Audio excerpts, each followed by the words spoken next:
Mlungu, as a young person in South Africa, I would ask you to preach to the Ruperts and the Oppenheimer. They are the ones who are enslaving us. Leave us alone. That is not the truth, but let's address it today. Number one, the message that I preach is for everybody, the Ruperts and the Oppenheimers included.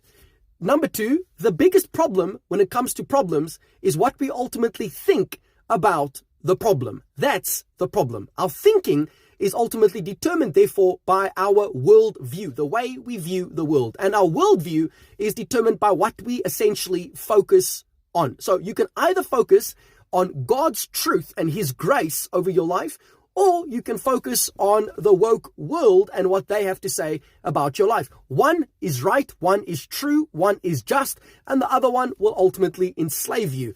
Let me tell you which one will free you. The one where you follow Jesus Christ, for He is the way, not a way, He is the way. And if you, as well as myself, as young people living in this beautiful country of South Africa, will follow His will, His way, His word, where you and I ultimately get up early in the morning, we begin to produce, we begin to create, we begin to initiate, we begin to do research, we listen to and watch things that will actually build us up and encourage us, as well as correct our wrong behavior, namely the Bible, where we get stuck into the Bible and read what His word ultimately says.